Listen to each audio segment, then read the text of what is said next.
Today's show is presented by Podgo. Podgo is the easiest way for you to monetize your podcast, providing podcasters with a flat rate for ad space so you always know how much you get when you include an ad from Podgo. Apply today to become a member and immediately be connected with the advertisers that fit your audience. That's Podgo at podgo.co.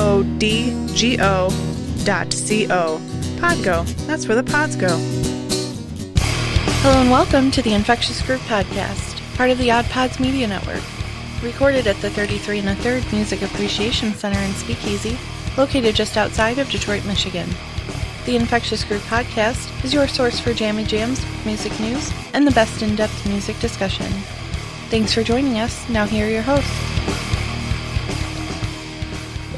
Babygate 2021 continues. We are on watch. Michelle, would you like to share the news with everybody regarding the wild misinformation you gave everyone, our worldwide listener base, your friends, your family? What day did you originally tell us this child was due? The 14th. And what day is the baby due, Michelle? Well, according to my chart on the internet, it says the 11th. Okay, well, hold on. I was told you don't believe everything you hear on the internet. So what am I supposed to do with this? I don't know, man. So we march further to this either being our season finale or you getting another one. But this is the follow-up episode to our review of Michael Jackson Invincible, which, as I had hoped, got a lot of interaction from Michael Jackson fans. And we will share that in a couple of minutes. We continue to march on with 2 YouTube videos per week. And this week, I swear this just matched up this way, but our video that came out on Thursday was a video about some of my artists that people call guilty pleasures, like Starship and quote-unquote hair metal and that type of stuff. But then most of the video was me going on about how people should stop shaming other people for their music choices and stop using terms like guilty pleasure. You know, like if you just like the song, it's just... Is that being like reverse snobby? Oh, for sure. Yeah. Like you just did a 180, you were like... Yeah, absolutely. Yeah. And what's funny is I put the video up on like the Vinyl Den and the YouTube vinyl community and that stuff. And in the thumbnail, I just put a bunch of logos for bands that people usually call guilty pleasures. NSYNC, Bee Gees. I put a generic hair metal logo. And like one of the first comments was like, "Oh, the Bee Gees, what a terrible disco band," or whatever. Nope. First of all, I couldn't be further from the truth. And second of all, if the Bee Gees were only a disco band, great. You know what I mean? Like, it's not, who cares if you don't like it if other people do? So anyways, the one thing that I swear, you guys know I've had all this content in the bag and like not even had like a schedule for when it's going to come out. The top 5 Michael Jackson album video came out today. So like it lined up the same week as the Invincible episode. So anybody who's interested, go to Infectious Groove Vinyl on YouTube and subscribe to the channel. We're getting inching closer to 600 subscribers on that channel, which I think is awesome. So we will have 2 videos for everybody every week going forward. And there was also a whole thing where I shot a video on the Weird Al box set this week, the vinyl box set, which is like super rare. And I put it up on the internet and someone told me that owning Weird Al is almost inexcusable. And they got a lesson from the rest of the internet. Like, I didn't even have to reply. So the Nirvana thing is the funniest part of that. Oh, my Lord.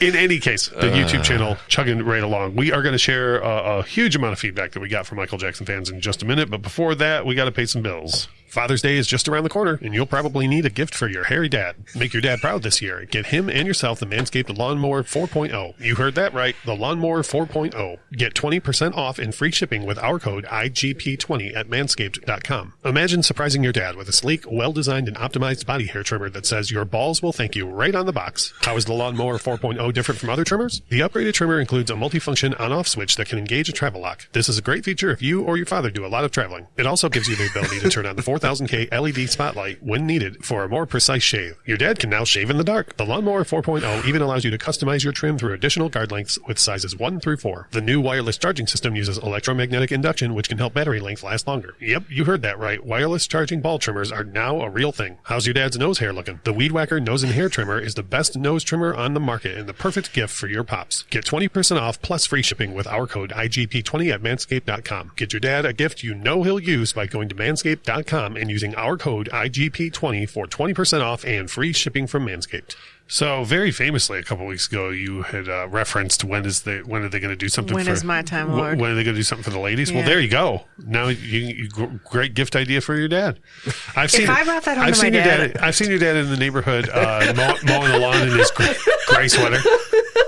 I don't think that's what that's for. Plus, that box screams gift from Michelle. Yeah, I'm pretty sure I might get hit if I bring that home. All right, we're going to move right along and get into the feedback from last week's episode. Michelle, what did we talk about last week? Music. Feedback, Joe. Don't worry about that. Right. Don't rock and roll me without feedback. You hit the nail on the head, Michelle. We did talk about music.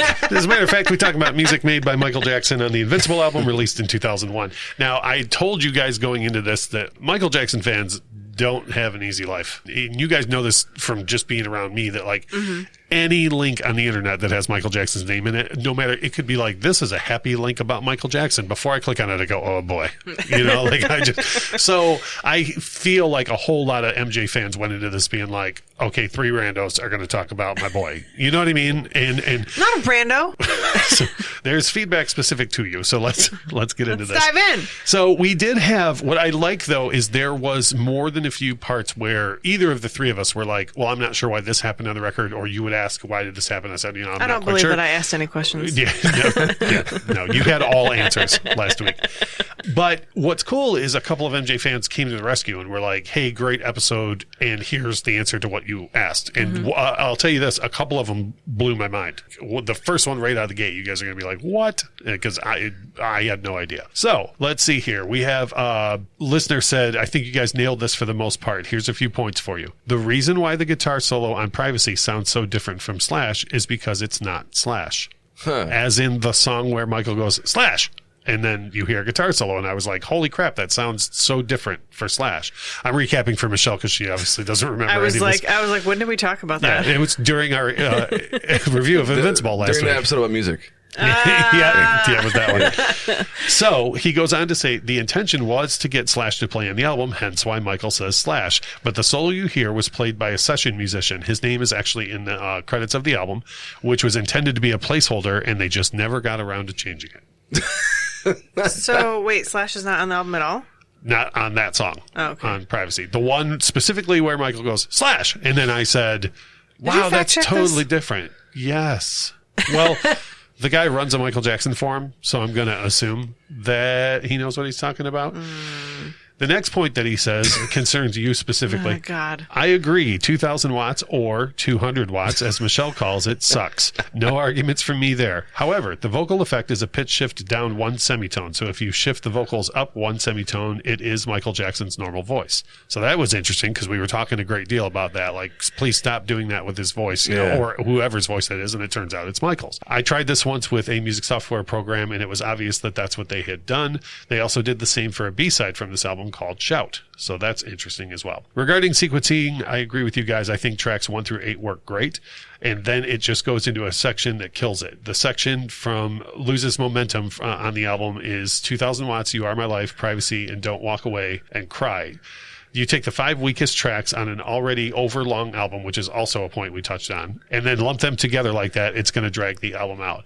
I would take that entire section out, but add Hollywood Tonight, Escape, and We've Had Enough, which were songs that were done in the Invincible sessions, and then you end up with a superior album. So that's more or less what we were saying. Like, I would have split it up, and then been like, here's the A tracks and the B tracks, and then round it out with more, jams, and then you have 2 amazing records instead of one that could have been a lot better. So we also got we had a ton of new listeners from this. A listener who goes by the handle D49KMJ said, I love this. I'm just 42 minutes in, but I totally agree with what you guys are saying about 2,000 watts. That song is noise, which I agree with. Then they actually sent another tweet after they finished the episode and said that Invincible has hands down the most skippable tracks for me, but after listening to everything you guys said about the record, I think I'm going to reorder the tracks and try again, which is exactly what we were saying. The sequencing is just awful. Is just the biggest problem with the record. This one I personally liked a whole heck of a lot because of how sensitive I am to the subject matter.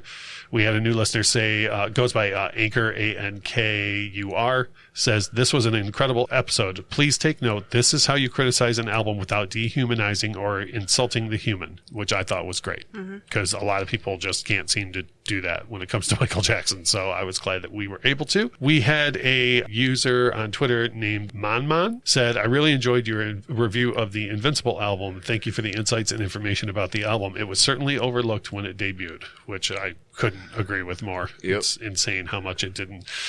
We have more Michelle-specific feedback. Oh, no. Matt writes, I live for Michelle's contributions to this show. Yes. I feel so protective of her for some reason, probably because Russ and Kyle give her such a hard time. Michelle, I will listen to 200 volts with you anytime. That might be my favorite tweet of the whole week. Oh, yeah. Just the volts bit killed me. Oh, God. Killed me. We had a new listener named Harvey who actually shared our announcement of the episode on Facebook, on his own personal Facebook, and didn't give us an in-depth talk, but I sure love seeing people share stuff like this on their own pages. Harvey says, what a review. I just found my new favorite podcast. Is it us?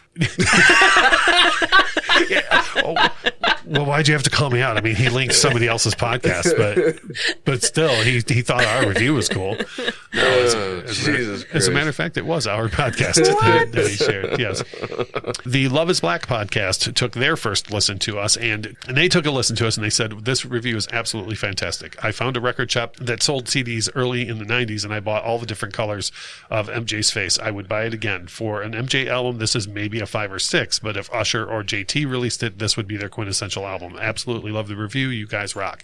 And that's one point I didn't touch on during the episode. One, the packaging, like, because you almost always see the gray cover. Yeah. But when it was released in like a rainbow of colors. The cellophane was, if you opened it, it was still the gray cover, but the cellophane was like green and purple and whatever.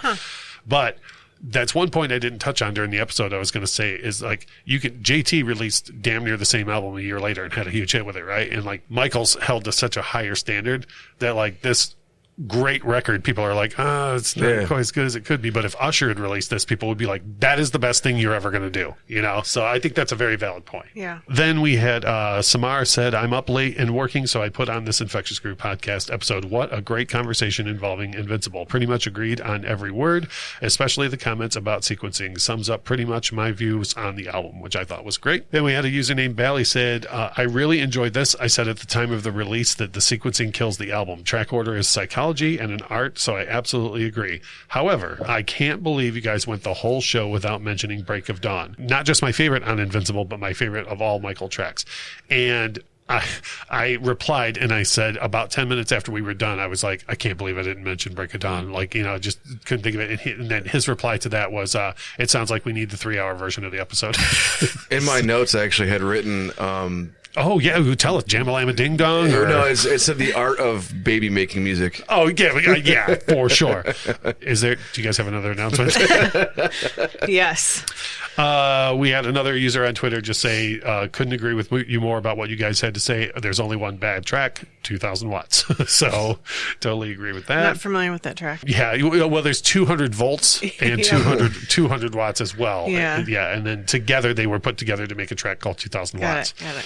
We had another listener say, although I didn't agree with everything that said, I have to admit that this was very respectfully done and amazingly well done. You guys are awesome. I personally love every single track on the album. And for me, this album could challenge Thriller, which for me, this album actually ranks above Thriller in Michael's hierarchy. But for reasons that I explained in the YouTube video that you can go watch. What? I know.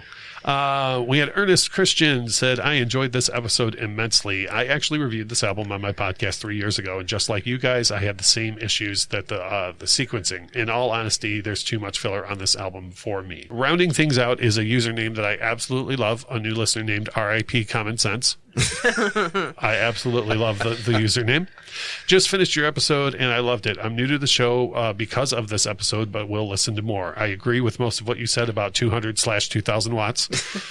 I'm sorry, I agree with most of what you said except for 200/2000 watts. That is killer. Imagine him dancing to that or the video we would have gotten for it. Now, I can say that too. There are older MJ tracks that when I, like the song Bad, when I heard that as a kid, I was like, oh no, this is what you're following up Thriller with, huh?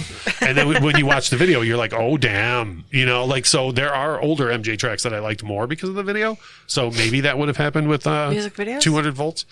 Yeah, okay. Kyle, will you explain later what music videos are? I will. To Michelle. R.I.P. Common Sense goes on to say, I'm normally a hard rock and metal head for the most part, but I have always loved Michael Jackson. Best tracks for me on this album are Whatever Happens, Unbreakable, Speechless, 2000 Watts, and Threatened. Surprised nobody spoke of Break of Dawn, which, yes, we know. Lost Children is lovely too. I do. I love that song too. But I always like the harder Mike songs like Dirty Diana and Give In to Me, which was what you were saying too. Like, I think Angry Mike. Yeah. How did we miss Break of Dawn? I literally had that on my list with notes next to it and didn't even say anything about it. Well, I think, and I don't know, maybe going forward, I'll look into the structure and whatnot. But what I've been trying to do, because I feel like it's a weird situation for us to be with these album reviews, because people that are going to click on it, they're going to be like, I know that album. Like, I don't think they're going to want to hear us break down every single song on the record, right? And then people that don't know the album are going to be like, they're going on still about this record. I don't know, you know? So I just thought that, like, if we talked about our absolute favorite tracks, then the ones we absolutely don't like, it would leave it somewhere in the middle and we might end up talking about every track. But I will say that I think that's a testament to how good the songs are on this record and how bad the sequencing is, because we had so much else to discuss about, like, you know what I mean? And that, like you said, I think Break of Dawn is, I said on the episode last week that I think Butterflies is one of the best vocal performances Michael Jackson's ever done. Break of Dawn's in that discussion, I think. It's just a fantastic, like you said. That's a baby maker for sure. That is a baby maker for sure. So if you're looking to make a baby, you're going to want to go on Spotify and see type the in bumper. Yeah, see the bumper. Well, his work speaks volume. So, anyways, that is the feedback. The only thing we didn't have this week is voicemails, but we greatly appreciate the time anybody put into sending Seth us. didn't want to chime in this week. Oh man, why? I think that means that we were right. Oh boy. Okay, so I'm not in that. I haven't been from the beginning. No, you haven't, because you also think Beyonce is overrated. I will throw this out there for Seth, who's obviously going to use this number again after this discussion. Anybody who wants to leave us a voicemail, you can do so at 313-364-9899. We will continue to, I think if this beef continues, I'll set up a second hotline just for Seth to use. For you guys to go at each other. Give him Kyle's cell phone number. Right. Yes, exactly. So anyways, this was quite a long feedback section this week, but we had a lot of great feedback, and they're really, I didn't filter anything. There wasn't ones that were like, you guys are dumb. There was really only one message where a person kind of said some things that we already said, but kind of used it as like a negative, like, oh, you guys didn't say this or whatever. And I was like, but we did though. So I just left that out, but everything else was all good and positive, and we're happy that the MJ fans were happy with it. And hopefully anybody who hadn't listened to the record after all this feedback and what we had to say on the record will go give it a shot. That would be cool. So we did good? As far as I can tell, we thumbs up all around. And like I said, that's a hard bunch to please, MJ fans, because they are ready to fight all the time, which, as you know. Come at me. You know, no, not fight you. Not fight you. Why do you two want to fight? No. Moving right along. Our jammies. I have jammy jams from two different artists this week. One is a whole album and one is a new single, so I'm pretty excited. One is the new John Mayer single. Have y'all heard this? No one likes you. Was that your whole review? Wait, when his new album comes out, if we review it and I say, what's your review, your score, 1 out of 10, you'd be like, yeah. There's going to be a 10 out of 10 problem with sequencing on that album. We'll just see. Based upon the 4 singles that are out already. Well, I've only heard the one. I heard Last Train Home. Is what I heard. Carry Me Away was like it's on that album, and it came out a long time ago, like a year ago. I don't know. And it's nothing like the other one. Yeah. So I don't know. I think we'll see. I like Last Train Home a lot. The one, it just came out yesterday, I think, right? Yeah. Last Train Home. Yeah, I love that song. You're looking at me like I'm just not intelligent. What's happening over there in your head? Well, I mean, if the shoe fits. Also, so you just pick and choose which artists you want to sneak peek their. I listen to a single off of albums. Like, for example, next Friday, the Wolfgang Van Halen album comes out. I've only listened to Distance, even though there's been 4 singles off of it. Just another Anderson East one? No, I still haven't listened to that yet. You told me it was terrible. Why? You do this thing with music like women do with their husbands. This tastes like crap. Try this. And you never send me songs and go, this is the jam. You got to check this out. You're like, this is awful. Hear this. Yeah, because if I have to hear it, you have to hear it. I don't think that's how this works. Well, because last time I sent both of you a jam, you guys were like, "This is not good music." What was it? Damn it! Yeah. No, see, you're making that up. I like that song. No. I don't. I think Kyle doesn't even dislike it. I thought Russ agreed with you that he liked it. No. Okay. Yeah. Okay. Well, I bought the record and I told other people to buy it. So Then you said everyone sat around here at music night and was like, "She's wrong." what can I do for you? I don't know. So John Mayer, Last Train Home. Ignore Michelle's groans and grunts and so on. Chalk it up to pregnancy. It's a fantastic song. I like it a lot. I'm looking forward to the record. I've heard other people say what you've said, that the other songs are uneven. And I love Carry Me Away, and when I heard the new songs, I was like, they're on the same album? That's kind of strange. Record comes out in the middle of July, so we'll see what happens with it. The other one is, and I've said this on the show tons of times, but we have people over every Friday night to spin records, and one of my favorite things about it is that people are always bringing stuff that I've never heard, even from artists that I know but haven't heard like certain sections of their career, or like, for example, a friend of mine brought T-Rex's Electric Warrior album over, and that's like, everyone knows that record, and the only thing in my life I've ever heard off of it is Bang a Gong. So we put it on last night. I listened to it straight through. But another friend brought over a Nat King Cole jazz record called After Hours. And I am so basic with Nat King Cole. I know Unforgettable and a very few other tracks that everybody knows, and that's it. Was it friend of the show, Joe? No. So he brought the T-Rex record though. But the Nat King Cole record, it's a jazz album some of it is instrumental, but then Nat King Cole's on vocals, obviously, on some of it.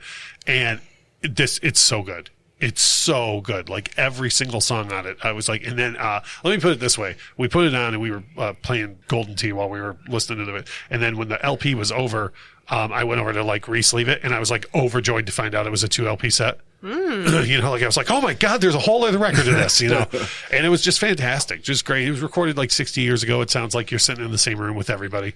It's just glorious. Awesome. So I'll just pick out some songs off of that. I know that you're the jazz aficionado on the show, Michelle. Right. But I'll make I think jazz and country are really your two. Yep. Yeah, your two biggest. That's the biggest high points in my day. Yeah. When you get to listen to jazz and country. Back to back. Michelle, why don't they play the notes right? Kasalaki. Yeah. Yeah. Anyways, there's just no rules. There are no rules, and that's what's wonderful. And I know you're a rule follower. This is what, and the longer we do the show, the more listeners that we have, like get to know us as people. And I can't stress enough, this is one of those idiosyncrasies about Michelle, is it has nothing to do with the quality of music. It's that you are such a rule follower in life that you're just like, well, why aren't they following the rules? Like, it has nothing to do with artistic freedom. Nope. It has nothing to do with expression or what people were feeling when they did it. You're just like, but that's not in the right time. Well, why did he take a solo there? It's not, that's not how the rules go. Makes no sense. There's just, it's anarchy, man. Whereas everybody else hears it and is like, holy, go ahead. Like, he was feeling it and he took off, and you're like, them's aren't the rules. Nope. So anyways, I really, really love that record, and I like the John Mayer single as well. I'm at least looking forward to the record. So having said that, Kyle, you usually handle diversity for the show. I'm hoping it's the same this week. Yes, what have you been listening to? So I don't know if you remember that I sent that Metallica video to the chat. Yes. Did you watch it? Forgiven acoustic? Yeah. Yes. No, it wasn't acoustic. It was them in like the studio for Howard Stern. Right. Yeah. So that led me to listening to, for it being a very Metallica heavy week. It's just more for Michelle. Yeah, I'm pretty sure she was getting really irritated. If she was going to say jazz, country, and Metallica, really. She was trying to work from home yesterday, and I was just blasting Metallica in the other room. That's wonderful. When you when you have someone in your house that's about a week away from giving birth, what you want to do is irritate them as much as possible. So I applaud your efforts. She actually didn't yell at me, so it was okay. Oh, all right. But not for that. Not for that. Specifically the Black Album, and everyone knows that I cherish the Black Album. That's true. I heard a lot of System of a Down coming from the laundry room. Yeah, I did. I put it on a 90s rock mix afterwards. Do you know why you listen to System of a Down? You wanted to. Get out. But beyond, so I was gonna mention that I had that playlist on, but it's just like too much shit to mention. It was a bunch of stuff, and I don't even really like System of a Down that much. But there's an artist named Cautious Clay, which I've mentioned previously. But Spotify does this thing where an artist can release several songs from an album, and they'll put them all together like it's an EP or something that's come out. Right. And the title of the thing will be like one of the songs on the. Yep. And it's confusing as shit. So I've never come across this before, but I've heard you describe it, Yeah. right? And then when I went to look for that John Mayer single yesterday, I was like, "Come on, man!" I'm just because, like you said, there's a bunch of songs from it, and as Michelle so eloquently pointed out, I only want to hear one song from before I hear the whole record. Yep. So I had to sit there, all grandpa and confused, like with my phone. It was like, "Come and help your dad find the new John Mayer." So I had to put my cheaters on. So to find the new John Did you Mayer have your song. son come out and help you? Yeah, come help your dad find the new John Mayer. You know. So, Dad. anyways, so that's now it affects me. I don't know if that's the case with this, but there is a 3, 4, 5. There's a 5-song. It can't be even an EP. It's 5 songs, I think, off of his upcoming album that Cautious isn't out Clay. yet. Cautious Clay. Yeah. Okay. Which, by the way, great name. I know, and great musician. It's like an R&B is I would just Don't call jazz or Michelle. Won't no, be it's not interested. jazz. But I can't get over what a great stage name that is. Yes. That is a killer. God damn it. All right, I'm going to let you go on. I'll talk about this later. But it's listed on Spotify underneath the album. It says EP by Cautious Clay, but I don't trust Spotify. I think that it might be actually an album it was coming. well documented in our year-end episode how much you don't trust Spotify. Every Just time, because I'm better than you? every time I get into the car, every time, and I listen to like a random playlist, and yesterday I was listening to a random 80s playlist, and that song "One Thing Leads to Another" by Fix comes on, and I hate that song, and I was like, but that's going to be in my list of things now, and Kyle's going to be like, no, you didn't listen to that. I'm like 6 months away from that episode, and I'm already scared about Kyle being mad. And we're 6 months past that episode, and we're still talking about it. Well, because he doesn't trust Spotify. He doesn't trust the robots. I'm going to get you a Stone Cold Steve Austin type shirt, but just says don't trust Spotify. So anyways. It's listed as an EP. It's called Wildfire. If it isn't actually an EP, I encourage everyone to go listen to the entire thing. Right It's on. literally 12 minutes long. Yeah. Well, you can put the whole thing on the playlist. Yeah, it's 5 songs, 12 minutes long, and Wildfire is the title of the EP, but it's also the best song on the EP. Right on. So and R&B-ish, not to over it's categorize it, but R&B-ish. I'm just gonna go roll with R&B. It's not like Usher R&B, but like I don't even know. You just have to listen to it. Yeah, for sure. Yeah. Right on. I'll be happy to take a listen. Yeah. What else you got? That's it. Oh, well, it's only 12 minutes though. Well, that's Well, yeah, then the metal and everything Yes, too, though. yeah. Yeah, nothing goes together like R&B and 90s metal. You remember all those tours where, Naughty by Nature and Metallica were touring together? I don't know if you've seen, but speaking of, since we're on the topic with Spotify, they did this thing where they were like trying to automate like more new playlists for you, and you like click through this thing. It literally said, "You're the only person who listens to Sturgill Simpson after," who was it? Something else stupid you listen to. Fuck, I can't. It was like Eminem. It was Eminem or something. I feel like DMX. Spotify put it a nicer way than you just did. It was like literally It wasn't like you're the only person that listens to Sturgill Simpson right after something stupid you listen to. And I think it was Eminem or DMX or something like that. But like like Black Bear or... but the way that it was worded Yeah. was, and I was like, God, they're right. I probably am the only person that Look, does you this. either trust Spotify or you don't, dude. You can't just pick and choose when you use Spotify They might facts. be right sometimes. CNN over here picks and chooses which experts to believe. All right. Well, if you haven't yet, sit down, buckle up, listen up, and be prepared because here comes the hottest thing in music going today. The world's foremost authority on jazz, the biggest country music fan I've ever met. You will take her Metallica albums from her dead cold hands. Michelle, what are your Jamie Jams? Well, I have some blowjob country. Oh, good. Good. This is 3 weeks in, and we're still getting feedback on that, by the way. Like the occasional tweet of people catching up on episodes, and they're like, blowjob country killed me. I'm like, but that's what it is. Yeah. So, yeah, Well- go ahead, hit us with your. I swear to God, if you finally get into country and it's all that crap, I'm going to be so mad.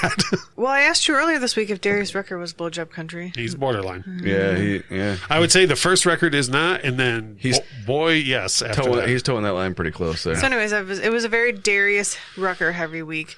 What started as I went and got my hair done early this week, and they played nothing but country for like 3 hours. We didn't even announce that at the beginning of the episode. We had a cliffhanger last week, everybody. She did get her hair done. She did get her hair done. Yeah, it was 3 hours of country. All right. And then I don't know. I'll tell you what, I still don't think about it by Darius is one of my favorite songs. And then I can't remember, this could be one of those memories. I can't remember. I think it's called Memories. Probably. I'm just kidding. I don't know what it's called. That first record of his is just fantastic. Yeah. And then It Won't Be Like This for Long. And great song. Yeah. So now I can't even hear it without crying. Oh, yeah. Hey, welcome to motherhood. Yep. I have to be alone when that song comes on. Yeah, that's gonna keep happening. Just so you know. And then what started it is I heard Kane Brown at the hair salon, and I was like, I feel like I like the song "Good as You," and then I listened to it like 1,000 times this week. Do you know that Kyle and I have been trying to tell you for years that you do like country, and you just won't admit to it? Yeah. Yeah. Accurate. Yeah. You tell anybody that will listen to go listen to the Lone Bellow, and guess what? They're country. Don't even say it. You're so offended. So offended. What else do you got? And then I have one other one, which I don't think is new, and I don't know. It just came on a playlist, and I've been also listening to this on repeat. And Kyle also doesn't like this song, The Glorious Sons. It's called SOS, Sawed Off Shotgun. The lyrics are not like super deep. It's kind of just... What? We wouldn't get a copyright strike. They'd be thankful we were playing this on the podcast. Yeah. So the song Sawed Off Shotgun doesn't have deep lyrics? I'm real glad that you clarified that for everybody, because people were probably going to pause the episode and go to our Spotify playlist just to hear this. They were like, this has got to be the deepest thing since Comfortably Numb with a title like that. Yes. Yeah. I would definitely put it like a hair below Comfortably for Numb. sure. Yeah. But it's just one of those get up rowdy sort of songs. Get up out your chair. I can't wait till next summer when you start asking me like, hey, do you want to go to this concert? And then I'm going to tell everyone. I'm going to shoot a YouTube video of you going to a country concert. I already went to see Darius. Yeah, I know, but that's like Darius. You can get away with being like, well, he was in Hootie for a while and he does a lot of the Hootie stuff. Like if you go to a full on regular, like other people are wearing overalls, country. Yeah, like I don't think I'm ready for the boot stomping. The times overalls. they are changing though, because before you even was it because I called it blowjob country? Were you like, oh, I'm interested now? You had me at blowjob. So you are ready for a blowjob country concert, but you're not ready for some boot scootin' boogie. Yes. Okay. I would not like to scoot my boot. Understandable and applauded. We are going to take a quick break. When we get back from the break, we're going to have a general discussion, not about the Rock Hall in general, because we've done that before, but we're going to talk about this year's nominees and some of the special awards that they're giving out and so on. So just a general discussion this week.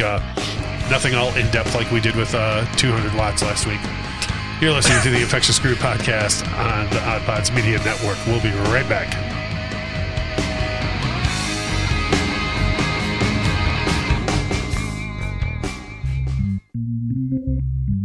Hi, I'm Sam. I'm Richie. And I'm Little Matt. And here at the 500 Section Lounge, we have a few requirements. First, you've got to be able to talk about anything at all. Secondly, you need to be able to laugh, play games, and talk to some very interesting people. From sports radio personalities to reality television contest finalists and everything in between, we talk to them all. Yeah, it's all right here in the lounge. So be on the lookout for what we do next. And always be there to grab a listen.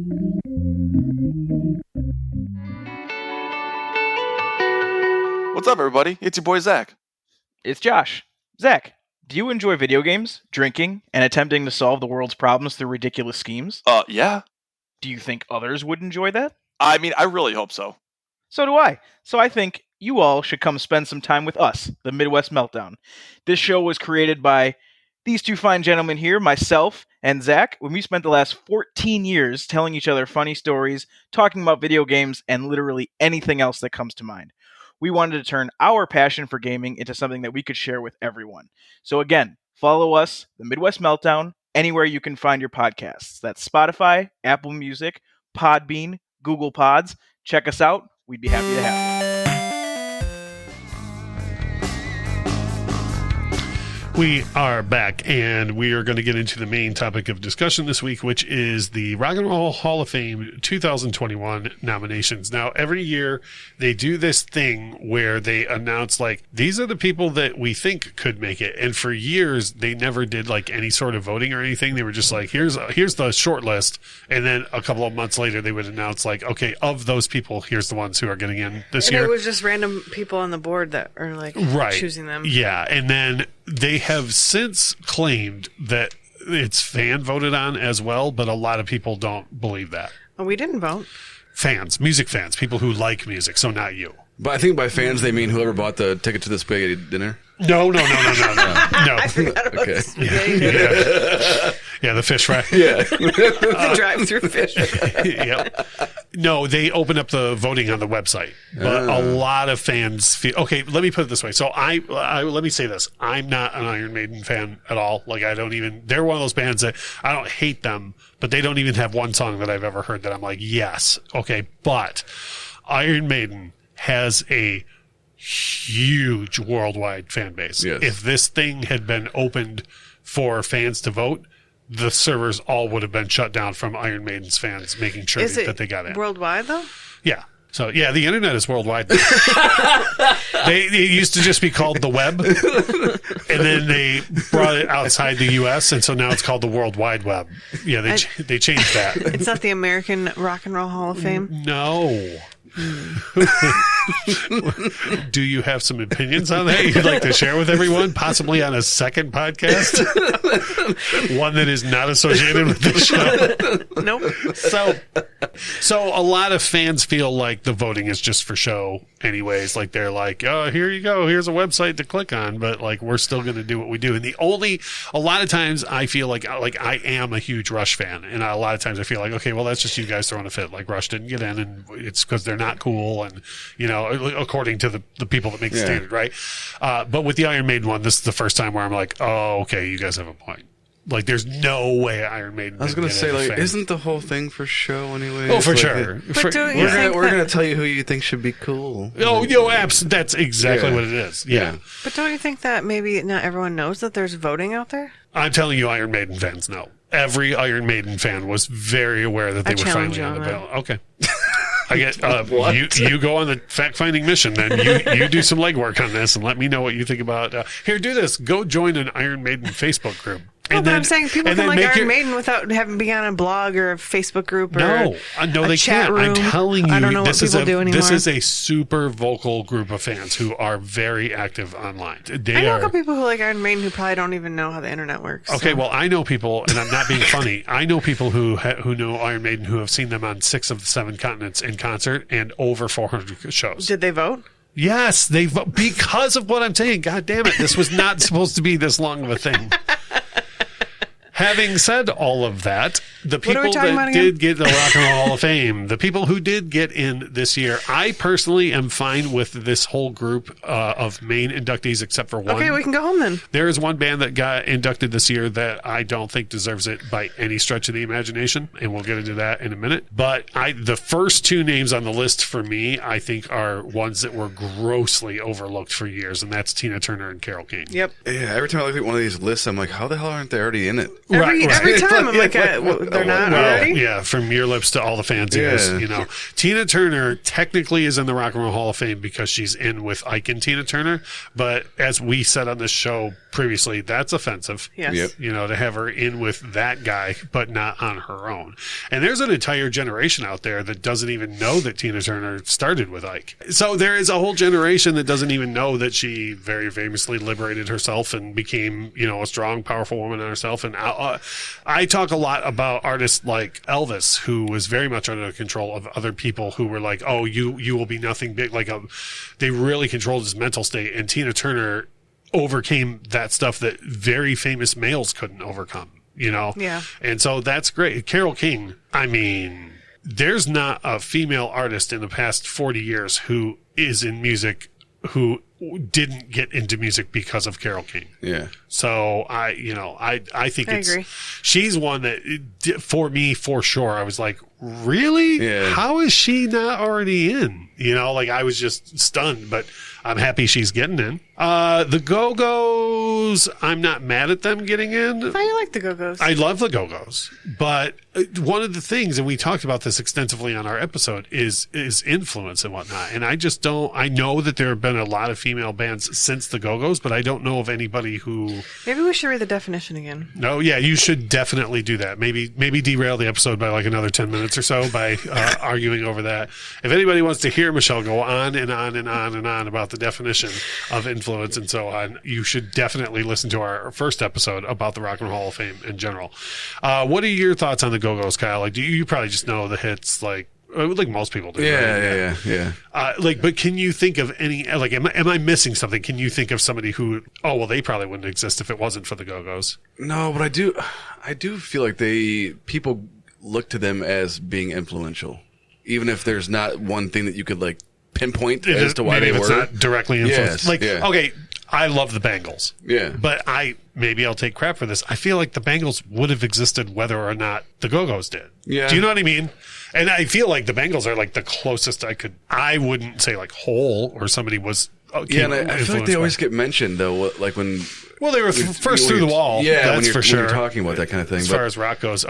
Michelle, do you have the definition for us? I do. To be eligible for induction, artists have to had released their first record 25 years earlier and have created music whose originality, impact, and influence has changed the course of rock and roll, according to the Rock and Roll Hall of Fame. With the Go-Go's thing, I guess it just comes down to your own opinion on if they influenced other rockers or not. That definition makes me wonder why Carole King is just now getting in then. That's what I'm saying. Yeah, it makes no sense. Yeah, I mean, Carole King, a year after Tapestry came out, people were like, I'm going to quit my job at the whatever and become a musician. The definition that she just read is what Carole King is. Yeah. She's been eligible for a hot minute, yeah? Tapestry came out in 1971, so yeah. Yeah. Jay-Z is one that I saw how do I put this nicely? Well, there's no way to. The ignorant masses go nuts about when it was announced. I am personally sick and damn tired of hearing about how we can't, why is that rap artist getting in? If you don't understand the history of rhythm and blues, spoken word, and jazz in the foundation of rock and roll, and how rap is an extension, and in some ways more of an extension of the foundation of rock and roll than quote unquote rock and roll is, I don't know what to tell you. And if you do understand that and you still have a problem with Jay-Z, then we need to talk about human rights and your opinions on race. I think the people who get mad about that kind of thing don't understand a lot of things. Yeah, it's amazing to me that people still do that type of thing. And with Jay-Z, you talk about influential, like Carole King. There are very popular rappers with millions of streams to their name that would not have been rappers if they hadn't heard Jay-Z. Mm-hmm. There's the end of that discussion. I just think a lot of people don't understand what the definition is, so they're just going off of when they hear the words rock and roll. And that's what you're here to help with. the definition. That was what I brought to the table today. Right. Will you be giving out pamphlets? That was it. So, you want to go? You're going to go sit in the car and put 200 volts on repeat until Kyle's done? Take a nappy. Nappy nap. The one, well, actually, I'll cover them last. So Todd Rundgren is probably the least known name on this list. And I did a bunch of notes for when Michelle says, who is that? And Todd Rundgren was the first one on my notes. And he's a guitarist. He's mostly known as like an innovator in progressive rock. Mm-hmm. Todd Rundgren is several episodes ago, I talked about how before alternative or grunge had like a name or a section at the record store, right, they would call it college rock. That was what alternative music was before it was called alternative music. And Todd Rundgren definitely falls into that category. Really, he's never done anything that I love, but he's influenced the living hell out of like you wouldn't have REM, The Cure, the B-52s, Depeche Mode, a lot of those bands. Depeche Mode was actually heavily influenced by another act from the early influence award section of this, but you wouldn't have any of those people feeling like, oh, what I do is different and that's okay too, without someone like Todd Rundgren on the front line. So I'm totally down with that. My big what the crap moment this year is the Foo Fighters. And I like the Foo Fighters. I just got done praising their new record not long ago. I think Wasting Light is one of the best rock albums made in the last 20 years. I do not understand how the Foo Fighters are in the Rock and Roll Hall of Fame before Iron Maiden. I just, there's so much I don't understand Dave about Grohl them. in there on He's his already own? in with Okay. Nirvana, and so is Pat Smear's in with Nirvana as well. So you have 2 of the 5 members of the Foo Fighters are already in for an actual influential Yeah, I was going to say, band. I feel like then... And that's another thing. And again, I can't stress enough. We try and keep this show positive. I'm not sitting here trying to crap on the Foo Fighters. You guys correct me if I'm wrong. The Foo Fighters have influenced a total of 0 bands. I say Dave Grohl has, and he's already in there. From Nirvana. I don't know. I feel like he does a lot on his own. Let me put it this way. Conservative estimate. 400 million drummers have picked up drumsticks since Nevermind came out because of Dave Grohl. Right.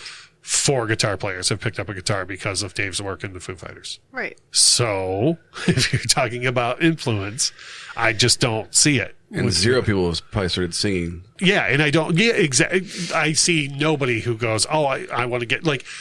Kurt, love him or hate him as a vocalist, absolutely inspired the next 20 years of vocals. Dave does very generic. There's nothing special about his voice. It's not real high. It's not real low. It's just right there in the middle. I think that there's probably some Foo Fighters fans on the board, and that's how they got in. Oh, yeah. Well, and then also Dave Grohl always brings cool points with him wherever he goes. Yeah, right? yeah. So it looks cool. Is it cool to have a relative bunch of unknowns in Iron Maiden, Bruce Dickinson, and 4 other guys that nobody knows the names of, or is it sexy and cool to have Dave Grohl? That's what I told you. Is I don't even. I realize that I don't even really like the Foo Fighters music. I just like Dave Grohl. Yeah, that's the same kind of thing. Like where yeah, and it's an attractive point. And I love a lot about Foo Fighters music, but I never would. I couldn't see myself in 10 years telling you that they need to be in the Rock and Roll Hall of Fame unless they had a wildly influential 10 next years.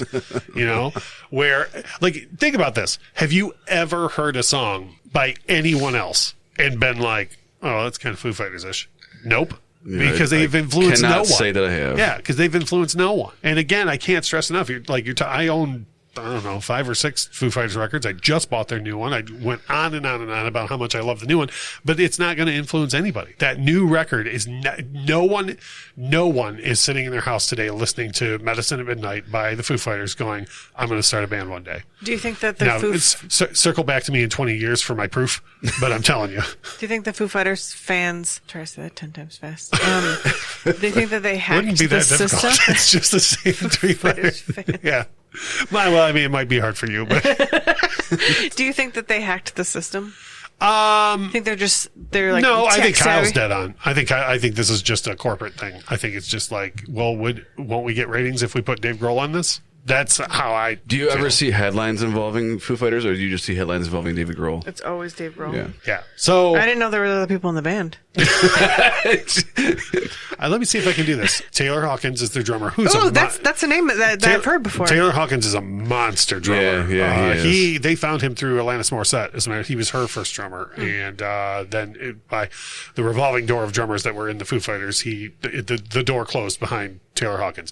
Then you have Chris Shiflett, who he puts out country albums on the side. So your newfound love of country, you would love. No, it's actual country. It's real country. I like, by the way, that your country career went from only ever acknowledging Johnny Cash for like a decade to now you're like, hey, let me hear about that pickup truck and that girl. Tell me more. Yeah. Wait, what's that? Wait, did your dog run away? Wait. You got a gun? Go on. And you like beer. Okay, I'm in. Yeah. So let me see here. Chris Shiflett, Nate. I can't remember Nate's last name, but he's I can't remember his last name, but their bass player's named Nate, and he's from a alternative band that was very influential called Sunny Day Real Estate. And then I've heard of them. And then you have Pat Smear, who was originally in a insanely influential punk band called The Germs. So here's the great circle of rock and roll. So Pat Smear was in a band called The Germs, which was very, very influential on Kurt Cobain wanting to pick up a guitar. Kurt ended up starting Nirvana, obviously. Dave got in that, and then as they were touring for In Utero before Kurt passed away, Pat Smear had joined Nirvana as the 4th member. Huh. So the guy who influenced Nirvana to even start, ended up joining Nirvana. And then now is in the Foo Fighters? Pat has been in the Foo Fighters as a extra guitar player. Yeah, off and on. It's very strange. Like he comes and goes. Like he's just on some albums and not on others. And then sometimes he's been on albums and then he doesn't do the tour. It's very strange. But Pat Smear is an extremely unique guy. I think we turned this into a Foo Fighters podcast. Mostly because I'm complaining a lot about it. But the Foo Fighters as a whole come from a breed of being influential, but the band itself, I just don't. That's my number one complaint on this list. Is I don't get it. Is the thing. Did you file a formal complaint? Oh, I written a strongly worded letter. Plus, I sent them a link to infectiousgrouppodcast.com, and I was like, expect a tongue lashing coming. So, yeah. And They're probably going to reverse their decision. I told them, I said, the only thing that can save you from this is if Michelle gets her due date wrong. And they came this close to having that be save them. But no, now this is going to be this is going to be out there for everyone to hear now. Got it. So moving along, now I can't say I have any complaints about any of the rest of this going forward. The Early Influencer Award, which do you want to look up the definition for us, Michelle? Or no, please don't. I was kidding. It's self-explanatory in the title. Early Influencer Award. Like they are a young influencer? Yeah, yes, that's exactly what it is. These are the bands who used Instagram most. So you have self-explanatory. Correct. You have on this list Kraftwerk, who I know you probably either don't believe in or have never heard. They German industrial music?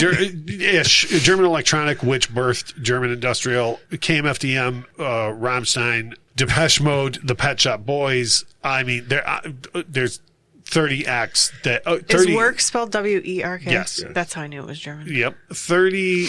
I could probably come up with 30 acts that never would have existed if it wasn't for Kraftwerk. Mm-hmm. You know, even Daft Punk and a lot of Beats-related music was very heavily influenced by their work. So that one gets the Russ check of approval? Yeah, for sure. Okay. I don't want to spoil the episode, but everything going forward gets the Russ check of approval. So no need to mention it. Right. Yeah. Got it. Yeah. It's like when you say Super Bowl before the week of, like you got to pay for it. The Rust check mark of approval, you have to pay for each one. Yeah, we refer to it as the big game. Yeah, we refer to it during the week of. We got to say the big game, and then when we're not discussing this on an episode, I would prefer people just say something like Rust preferred. Okay. Or something. Yeah, you can't just use the whole phrase. I think you need a logo. Yeah, we'll get it. Okay. We'll get it. Charlie Patton is a name that a lot of people wouldn't be familiar with. This is one that I thought for sure I was going to get the... no, there's another Michelleism. Who is that? He's widely known as the father of the Delta Blues, so pretty much anything that came out of Mississippi. If it ain't... Like you guys very famously, you took your trip to New Orleans, and Kyle pretty much had a religious experience, like listening to like the jazz and blues that comes out of New Orleans, right? Hell yeah. And then the Chicago blues and everything, like this was all pioneered by Charlie Patton right in the middle. Huh. Okay, so Crossroads and that type of thing all comes out of that. And then Gil Scott-Heron, I think, is huge. And this is one that I'm like, really? Like we're just now going to give him an award for being an influencer, you know? If you haven't heard things like Brother or Whitey on the Moon or The Revolution Will Not Be Televised, you have made a mistake in your life. And we'll probably put all three of those on the playlist, actually. Do it. A lot of people, myself included, will oftentimes lump like the birth of rap into Curtis Blow, Grandmaster Flash, Run DMC. Gil Scott-Heron was doing that stuff 15 years before. And talking about social issues in such a constructive way that I don't think anybody did it like that again until NWA and Public Enemy. Right? And you talk about influential, it just keeps happening over and over, and Gil Scott-Heron was absolutely the first guy through the wall for that. So I love his work so much, and I'm so this is the one that I'm like, I will watch the whole special just for that. Just for them praising the hell out of Gil Scott-Heron. Now this one I did look up the definition for, Michelle. The next two in a row, I saved you the trouble. I looked up the definition for the Musical Excellence Award, because when I looked at that, I was like, well, yeah, everybody in the Rock and Roll Hall of Fame should be musically excellent. They're really bad at titling stuff. Well, and a lot of times you get where they're just like, well, we're going to shoehorn people in this way. Right. So the Musical Excellence Award is defined as such. The award for musical excellence shall be given to artists, musicians, songwriters, and producers whose originality and influence creating music have had a dramatic impact on music. Now, you might say, well, I don't isn't that just being in the Rock and Roll Hall of Fame? That's literally almost the same definition. So when you look at this, 2 of the 3, I get the need for the other award. One of them is a little confusing to me. The first one out of the gate is LL Cool J. That one's a little confusing to me. In my opinion, LL Cool J didn't do much different than what Run DMC or Big Daddy Kane or even the Beastie Boys were doing, right? Yeah, well, I don't know. I feel like he gets brought up all the time, just like the Go-Go's get brought up all the time for being right. But okay, so if the Go-Go's and Hole and the Bengals were out at the same time, that's how I feel like LL was out at the same time as Run DMC and Big Daddy Kane and Kool Moe Dee and the people that were like doing the same thing at the same time. But if LL had been doing it in like 76 instead of 86. Right. You know what I mean? So, and again, now I want to be clear, this is not a Foo Fighters level event. Like I'm not, LL Cool J was the first CD I ever bought. I'm a huge fan. Like ladies love Cool J. They do, as a matter of fact. He's a whole nickname based off of it. I heard once that someone called it a comeback. And, don't call it a comeback. Yeah, that's a bad. Don't do it. Yep, that's bad. And then you get people who forget about Dre. It's God. So I just don't. I'm all for build a statue of LL Cool J in front of the Rock Hall for all I care. You know what I mean? Like I'm all right with that. I just don't. It's weird, a weird category to put him in. I think. Okay, now the other 2 I think are enormous and absolutely fit the bill. Where if you were like these 2 guys go under this, I would be like, oh, absolutely. Okay, now I get it. Billy Preston. I have my notes for the look that I'm getting right now, which is who is that? Billy Preston was started out as a session musician, and he's played keys and instruments on pretty much every song you love from the 60s or very early 70s. Stones, Beach Boys, Beatles, Little Richard, Sam Cooke. I mean, he's played on everything. Depending on who you talk to, a lot of times when you're discussing the Beatles, people will say the 5th Beatle, and you have to differentiate who they're talking about. Some people, when they say the 5th Beatle, they mean George Martin, the Beatles producers. A lot of people, myself included, refer to Billy Preston as the 5th Beatle. Anytime you're hearing any keys on the later, like for example, their best album, the White Album, I'm not all the key it. work on that is all Billy. Abbey Road and Rubber Soul. There you go. Any of the key work that's on that's all Billy Preston. And Billy Preston is the only reason why George Harrison got any songs on the last, because he was friends with George Harrison, and John and Paul's whole position was very famously "Shut Up, George," and Billy Preston was the guy that was like, "No, you're going to hear this song," because he wrote "While My Guitar Gently Weeps" and the song kicks ass. So when George wouldn't speak up for himself, Billy Preston would. So easy. And then the other one, Randy Rhoads. Yeah, come on. If you're gonna, please be joking. Not joking. Here's all you need to know about Randy Rhoads. Randy Rhoads pretty much single-handedly saved Ozzy Osbourne's career. I was going to say Black Sabbath, and then I was like... Well, Ozzy got fired from Black Sabbath. So close. I was like adjacent. Yeah. And this is, of course, we can all say this in hindsight, but if, in my opinion, in almost anybody's opinion, if Ozzy Osbourne gets fired from Black Sabbath and doesn't meet Randy Rhoads, Ozzy Osbourne makes a very generic Black Sabbath throw-off record and then is forgotten. Mm-hmm. Randy Rhoads comes in, does things that no one's even thought of on the guitar, including Edward Van Halen, who had just come out of the scene 3 or 4 years before that. And this guy's doing stuff where Eddie came out and blew the whole world's mind with the guitar. And then as short as 2 years later, people were like, did you hear this guy too? Like with Randy, right? And the fact that Ozzy's still an institution today all goes back to Randy's work on those first 2 records. And who even knows what he would have done? I mean, this is the stuff he's done at 24, 25 years old before he was killed in the plane wreck. Yeah. I mean, here now today, with accomplished guitar players, you could put on the first or second Ozzy record and they will still be like, yeah, I don't know how he did that. In the infancy of his career. Yeah. So for me, for this, Randy Rhoads had absolutely no solo career, right? He started in Quiet Riot and then went on to Ozzy's band, and he's immortal there. But you couldn't put him into the Rock and Roll Hall of Fame on his own because he doesn't have any individual releases under Randy Rhoads. Mm-hmm. So that's, for me, I'm like, okay, well then give him the Musical Excellence Award. You know what I mean? So I get that one. The only one that truly confuses me is LL Cool J, because he's got a ton of his own records. And, I don't know. I mean, I agree. LL Cool J is musically excellent, but then you got to be like, okay, well, also all the people from the main one are also going. You know what I mean? It's just weird. So then the last one is the Ahmet Ertegun Award, who, Michelle, this is, I think, probably your favorite person in the history of music based on the pre-show discussion. Yep. It's just so much that you love about him. Who's a Tears of a Clown, Tracks of My Tears. Yes. Ahmet Ertegun was very famously the founder of Atlantic Records, but the reason why the award is named after him is because the award has to do with people who dedicate their whole career into like the belief in the further advancement of the music business and artists.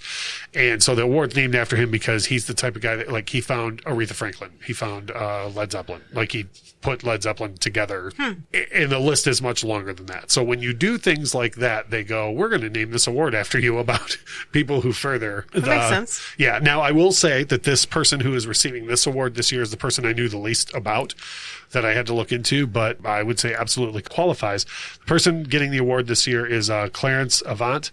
And he, not only did he found several different record labels of a whole bunch of different genres, not just, he was black, but so it wasn't just like, well, this is, another R&B label or whatever, just trying to advance all different types of music. But I would argue that one of the most notable things that he did was he started the first black-owned FM radio station in 1971, which, as you guys know, we sit around now a lot in this world, take a whole lot for granted. Yep. That would have been a very unwelcome thing, not only to, unfortunately, a cross-section of the country, but to the industry. Yeah. The industry would have been like, what? We were pretty comfortable being all controlled by this one color. So, again, if being first through the wall for something like that, yeah, absolutely. I love it. That's one thing I do like about the spaghetti dinner, which is I love that you call it that, when they do the fish fry.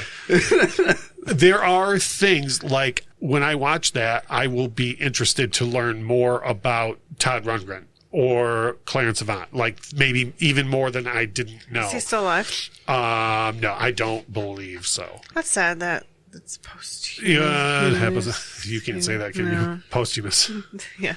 Yeah. Posthumously? Yeah. Later on after dinner, are you going to be posthumous? Yes. So I like things for that. And for example, like the LL Cool J thing, maybe there'll be some information that I'm like, oh, well, hell, I didn't know all of that. You know what I mean? Where I'm like, oh, okay. And then I play Will there be a slideshow? There usually is a slideshow. Someone's putting a deck together right There now? usually is a slideshow of some sort. Like on the Grammys the year after Janie Lane passed away. Janie Lane, who was very famously the singer of Warrant, not Motorhead. And the Grammys put a picture of Janie Lane and the word Motorhead over his name. Yeah. Maybe he really liked Motorhead. And it wasn't even the same year that Lemmy from Motorhead died. Was Lemmy still alive? Yeah, at the time. At the time he was. So anyways, I just, it seems like I think we're kind of all on the same page with like this year's noms and whatnot. Although, like, you've made it really clear, Kyle, on the episode about it. And I get not caring about it. Yeah, I was just going to say, like, I've never heard anyone be like, guess what? I was nominated for this Rock and Roll Hall of Fame Music Award. Well, yeah, I mean, they all, even the ones that run, like Steve Miller, who very famously ran his mouth for an hour after he got inducted. Yeah. But he smiled when he got inducted. Abracadabra? Yeah, yes. That's the only thing he's known for is Abracadabra. I believe that's the actual name of the song. Oh, yeah, you are right. I did say earlier that I literally could not care less about who someone is trying to tell me is cool and deserves to be We talked about awarded. it in the episode, too. Yeah. You would never be like, man, that song sucks. Dude, they're in the Rock and Roll Hall of Fame. Oh, well, the song's good now, you know. But I feel like a lot of people hang on that. Like, even there are fans that hang on that. Like, oh, this is...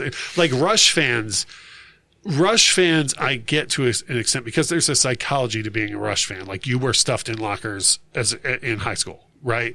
People were like, you are a nerd and you listen to Rush, or you listen to Rush because you're a nerd or whatever. And I feel like that extended over to the rest of their lives, where Rush fans were like, damn it, you are still keeping us out of the cool kid club, you know? So I understand that feeling of accomplishment when somebody like Rush gets in.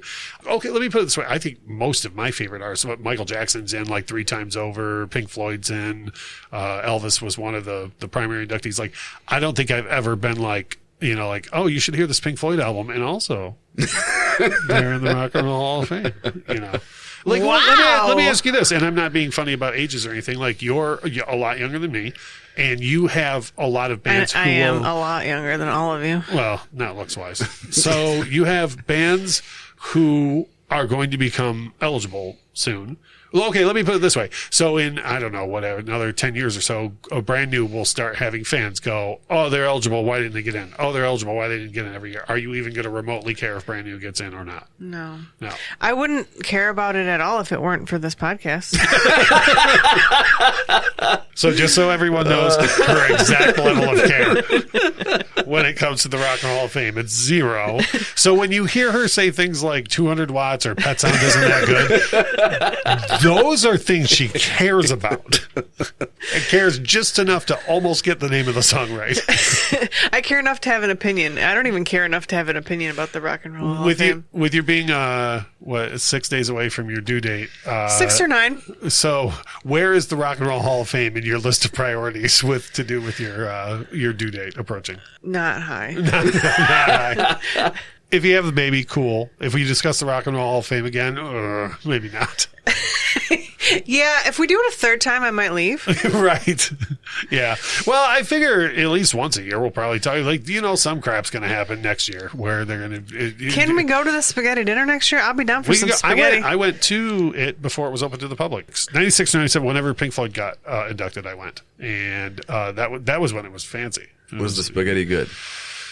I don't even remember what this was. What? They used to do. It used to be a untelevised private event at the Waldorf Astoria in New York, and it was like a black tie affair and all that type of stuff. Yeah, and now they do it in an arena in Cleveland, and then they make sure the rock stars are like separated from the real people, because there's nothing more rock and roll than being separated and elitist.